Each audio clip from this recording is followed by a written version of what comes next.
everybody. Welcome to the Aneh's Food Show. Sometimes it can be just a little bit challenging to plan a children's party, especially one with a difference. So today on our show, we have recipes for you that will help you to do just that. We have lollipop pancakes and colored eggs. These are very simple. Don't mind the names. They might sound a little bit challenging, but very simple to do, and also can be an activity that you can involve children with. So to make it a smoother party, or one that your children would love to have their friends over, try these with them. Try it at home first, and on the day of the event you can have the children make these things alongside with their friends, and I am sure you will enjoy it. So stay tuned. Please get a paper and pen handy so you can make some notes, and I'm sure you'll be able to use them afterwards. Aneh's Food Show, your favorite food and lifestyle show. The assurance for your well-being. Hello everybody, and welcome back to the segment. Our first recipe here is called a lollipop pancake. And if you know, a lollipop is a candy on a stick that you lick. So we'll do that with pancakes. It's a very simple recipe to do and very easy for kids to participate in. To start off, we're using flour. We have about a cup of flour, which is already pre-measured using a standard cup measure. So we just dump it. It's easy to do. You just dump all your ingredients in and you mix. So we've got a cup of flour and a quarter cup of sugar, which is about 4 tablespoons. We've got 1 tablespoon of baking powder, salt, and nutmeg. All these dry ingredients you just dump right in. See, very easy. And then also another magic ingredient is white Gary. You can also use a yellow Gary if you don't have white Gary. But sometimes if you have a minute, you can sieve it, put it through a sieve to remove some of the grains. And you just dump it right in, and you mix all that up. And there you go. Okay. After mixing, you just create a hole in the center, and you add your liquid ingredients. So for that, we have 1 cup of milk. Dump that right in, and we add 2 eggs. And this is fun too. You get your kids to break your eggs, get them to participate in the kitchen. There you go. After that, now you just mix it thoroughly. And remember, we have Gary in this, and Gary does absorb liquid, so it will definitely absorb your liquid in here. So you mix it well and get out all the lumps from the mix, because you don't want to fry this with lumps in it. So you get a nice mixture like this. Right now the texture will look something like this. What you want to do then is just set it aside to rest. 10 to 15 minutes is a good time for it to rest. And we will just set that aside for it to rest. While it's resting, we prepare the other components for the lollipop, which will be our syrup that goes into this lollipop. Now, this also again is one very easy recipe. So for this recipe, we need 2 tablespoons of sugar. So it's approximately half of a quarter cup. So 2 tablespoons, we dump that right in. Okay, we add 2 tablespoons of white Gary. Again, Gary is another key ingredient in this recipe, and you'll see why later. And we add half a cup of water.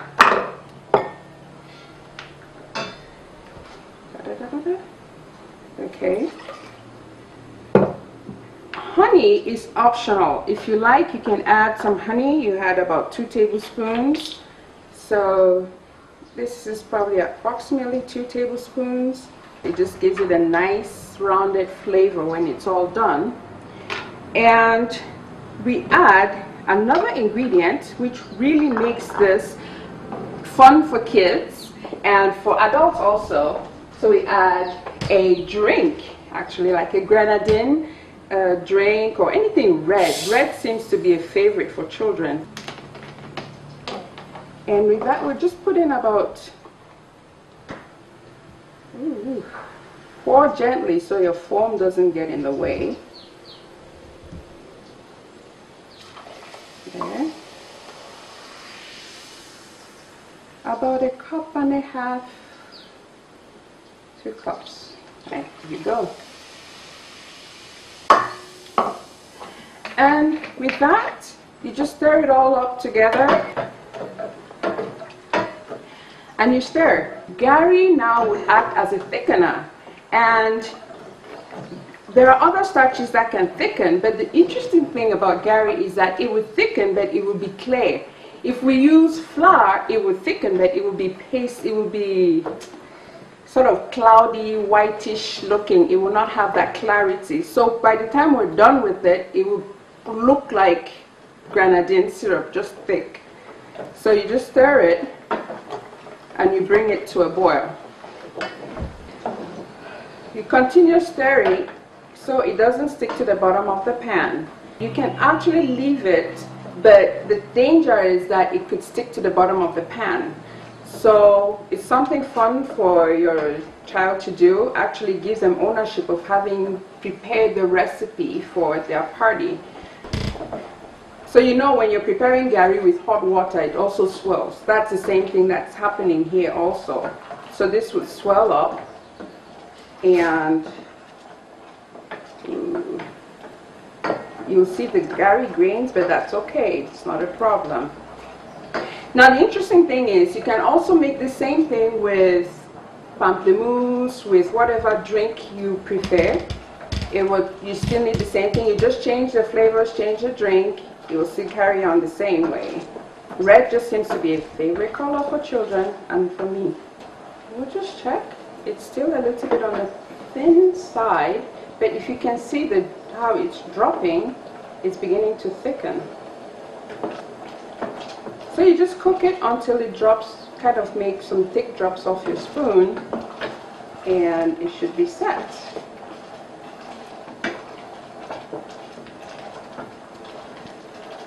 If the bubbles are in that, it's okay. It actually makes it much more fun.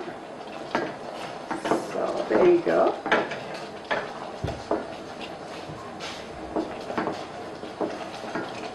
Okay, now it's just thick enough. We'll let it sit and cool off. While it's cooling, it's going to thicken up some more, and then we'll fry our pancakes. Okay. To fry our pancakes, you just kind of high. If you see now, it's very thick. So this pancake, it's not like the thin pancakes that you roll, it's a thick pancake, so we can actually create a lollipop with it. So the batter now is really thick, and it's thick, nice and thick because of the Gari also that's in it. So set this aside. There we go.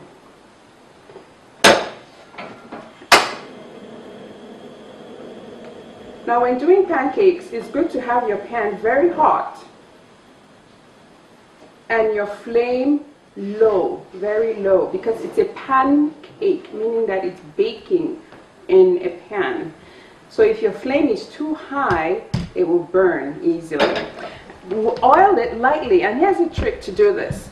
You just take a piece of carrot, just a nice small piece, you stick a fork in it, you dip it in oil, and you just rub it on your pan. That way it keeps the pan nice and greasy, but without too much oil in it. Okay, so there we go. We just let it heat up well.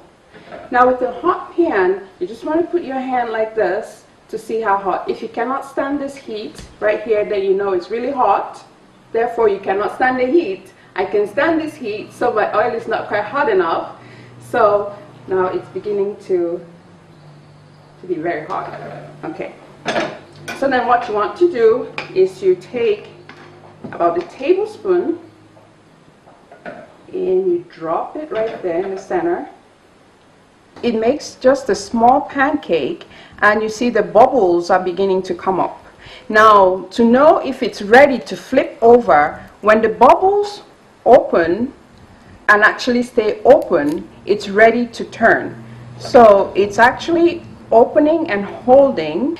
Now when the right time to turn is when the bubbles open, pop open and stay open. When they open and close, it's not yet ready to flip. So now they are opening. You can see all those holes. So now it's time to just turn it nice and over.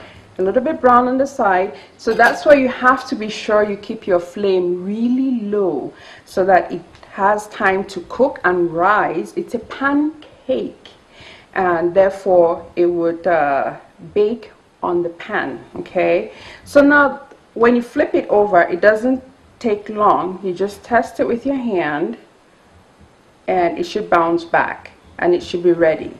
So this one is actually ready to take off, and we'll get a pan and just slide it right off. And there you go, it's a nice little pancake. To continue baking or frying, whatever you might want to call it, now your pan is really hot after that first one, so your cooking should go swifter. So you just add one and just a little dab. There you go. And you see the bubbles start opening. It just takes its normal shape, because if you add more it would go wider. It would just take a normal shape. So again, you just watch for the bubbles. Right now it's still opening and shutting. It won't even turn well if you try to turn it. So just let it open. Alright, here we go.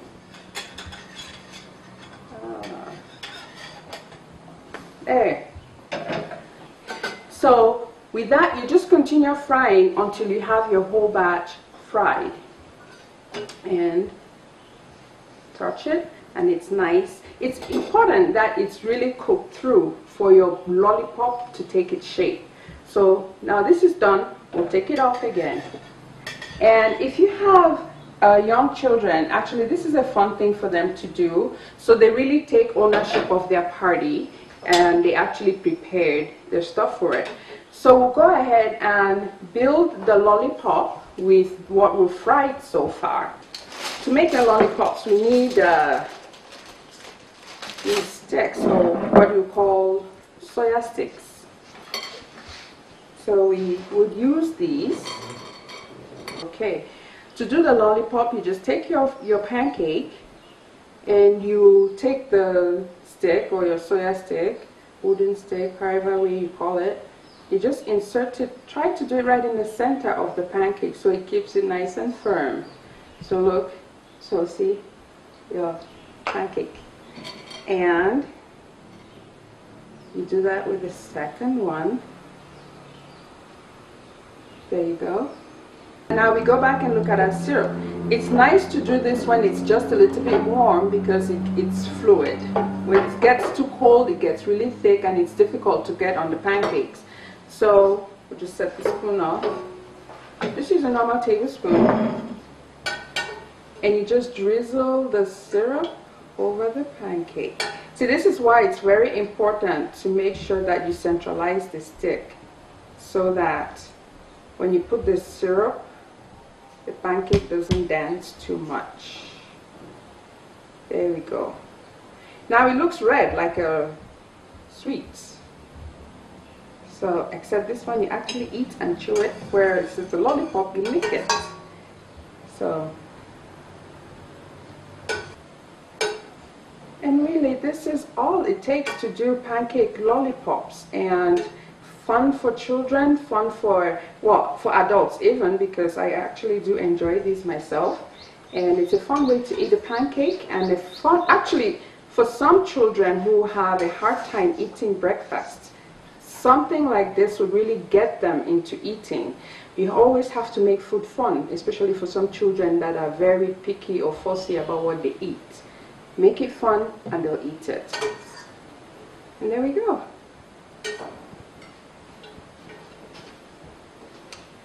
So there you have it. A wonderful looking red pancake lollipop. There you have it. Fun to do for little kids, fun to do for a party, fun to do for breakfast. It's a variety for a children's party, even for an adult, for adults party, but primarily for children's party. So I hope you enjoyed this. I hope you've picked some things from it. Make sure you visit our website for it, for the recipe, if you missed it on the show. Okay, enjoy and bon appetit. Okay.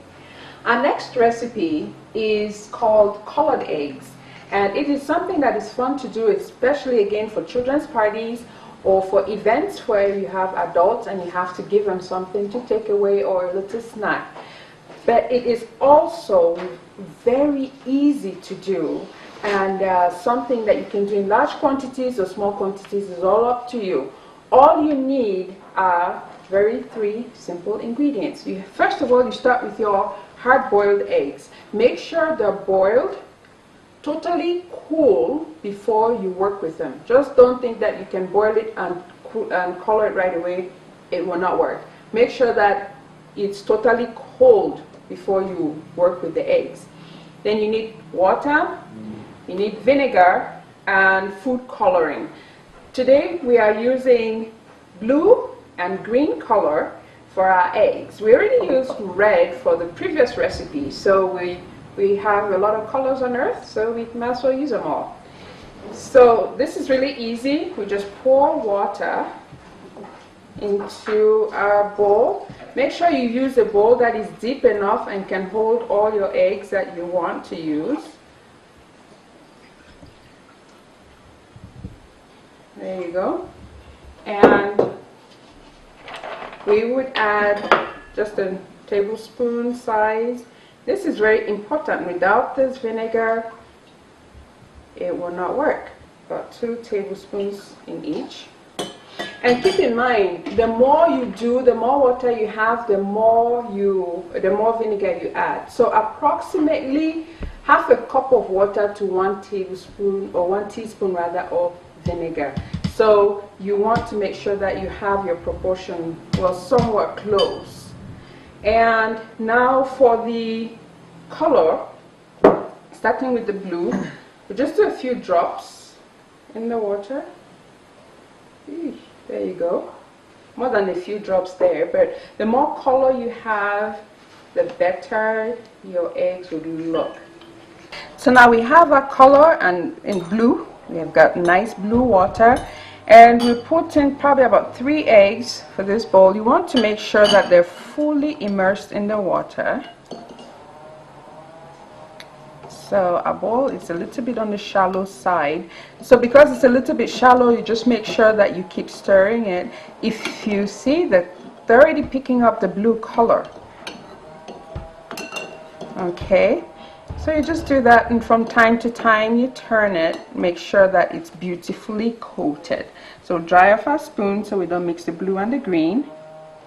You stir the green in. I would actually add a little bit more green here. You can be very generous with your color.